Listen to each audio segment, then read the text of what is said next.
जिनके पास भक्ति नहीं है, सत्य भक्ति, ये नकली भक्ति यूजलेस है।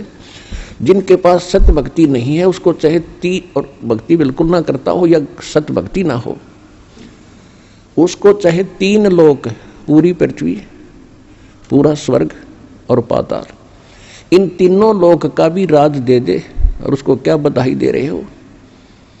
यदि वो भक्ति नहीं कर रहा है तो माइनस व्यक्ति है, -0, उसका भविष्य बिल्कुल व्यर्थ है। और फिर इसके विपरीत परमात्मा बताते हैं, राम रटत दारिद्र भलो, दारिद्र माने निर्धन, राम रटत निर्धन भलो, चाहे टूटी घर की छान, वो कंचन महल किस काम के, जहां भक्ति नहीं भगवान। जहां पर परमात्मा की भक्ति नहीं है, कहते वो सुंदर महल भी व्यर्थ है और एक निर्धन व्यक्ति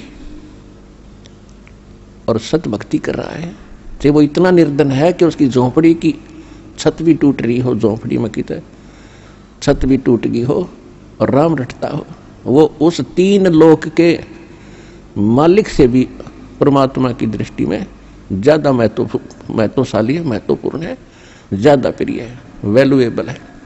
अब क्या बताते हैं, कबीर सब जग निर्धना, धनवंता ना कोई, धनवंता सुजानियो, जिस पर राम नाम धन हो। अब कौन से राम का धन, वो कौन सा है राम नाम, ये आपको कल के सत्संग में बड़ी डिटेल से बताया था। आज आपको सुनाएंगे कि ये शुभ दिन हमारे लिए कितना महत्वपूर्ण है।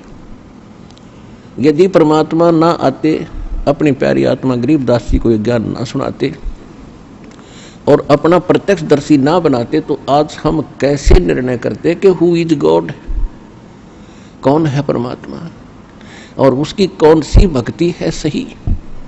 तो ऐसा निर्मल ज्ञान गरीबदास जी को परमात्मा देकर गए, क्योंकि ये हमारे अध्यात्म सिलेबस है और सिलेबस को समझने के लिए टीचर की आवश्यकता होती है।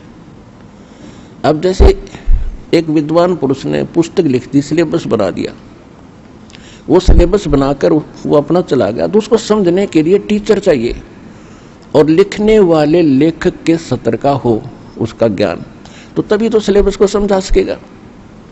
तो आज तक या तो ये महापुरुष स्वयं थे जिनको भगवान मिले, या परमात्मा ने वो तो ज्ञान था ही है, उसके बाद इस दास पर दया करी है, ये आध्यात्मिक टीचर विश्व में आपके लिए तैयार करके भेजा। पूरे विश्व का उद्धार होगा, क्योंकि सबको भगवान की आवश्यकता है।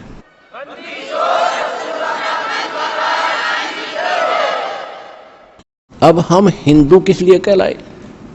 परमात्मा की भक्ति के लिए हमने न्यारा नाम रखना पड़ा हिंदू। और ईसाई किस आधार से बने? ईसा जी एक धार्मिक व्यक्ति थे और उन्होंने जो अध्यात्म लेक्चर दिए, ज्ञान दिया, उसके आधार से अन्य साधनाएं छोड़कर उसके अनुयायी बन गए। तो परमात्मा के लिए ही हम अलग से ग्रुप बनते चले गए। उन्हीं में से फिर मुसलमान बने, क्योंकि उस समय यहूदियों में, ईसाइयों में वो भक्ति नहीं रही थी जो ईसा जी निर्देश कर गए थे। तो हजरत मोहम्मद जी के ने जो ज्ञान दिया, जैसा भी उसको प्राप्त था, तो उससे हटकर और कुछ ठीक था, तो हम फिर मुसलमान बने, उसके बाद फिर सिख बने। तो किस लिए बने? हम परमात्मा के लिए ही बढ़ते चले गए। अब हम परमात्मा के लिए ही फिर इकट्ठे होंगे। अब पूरे विश्व को पता चलेगा कि कौन है परमात्मा और क्या है उसकी वास्तविक पूजा। तो सबको भगवान की आवश्यकता है। चाहे कसाई भी है, उसकी भी आत्मा कभी ना कभी अवश्य भगवान की तरफ आकर्षित होती है। और अन्य का तो कहना ही क्या, चाहे आज को कितना अपने आप को नास्तिक मान बैठा है, जब उसको ये ज्ञान होगा तो विवश होना पड़ेगा उसको। अब नास्तिक क्यों हुए? नास्तिक ऐसे हो गए कि जो साधनाएं हम करते रहे और जिन गुरुओं के पास हमारे पूर्वज जाते रहे, वो उनको साधनाएं भी और जंतर मंत्र भी और दान धर्म की सारी शिक्षा देते करवाते रहे, उनको फिर भी कष्ट पे कष्ट आते रहे। क्योंकि वो साधनाएं शास्त्र विदिता क्रम मनमाना आचरण था,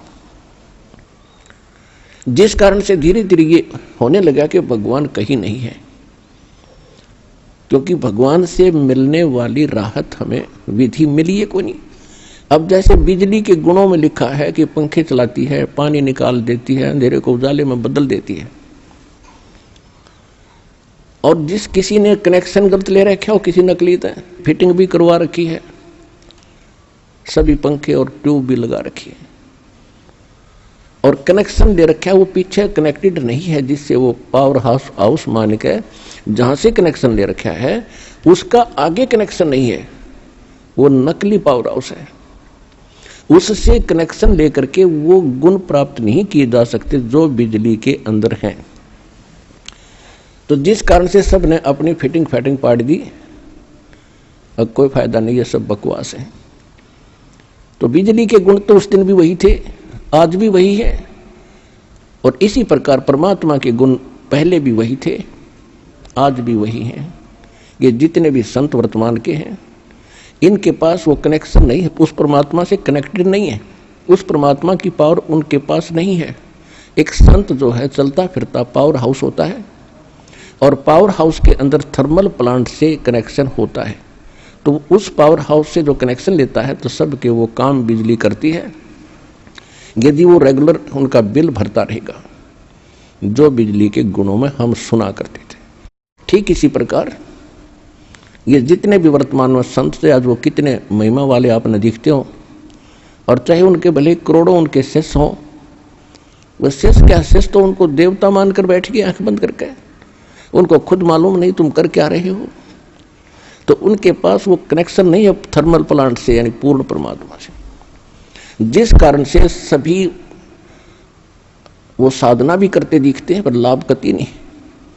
आप यहाँ भक्तों का अनुभव सुनते हो, वो रोते हैं कि 30 वर्ष खो दिए राधा स्वामी में, कोई कहता 20 वर्ष खो दिए निरंकारी में, कोई कहता 25 वर्ष खो दिए धन धन सतगुरु में, सब कुछ लुट पिट गया। अब अकल ठिकाना आई उनकी, फिर योग ज्ञान सुना, और फिर यहाँ आने के बाद उनको क्या क्या लाभ हो रहे हैं।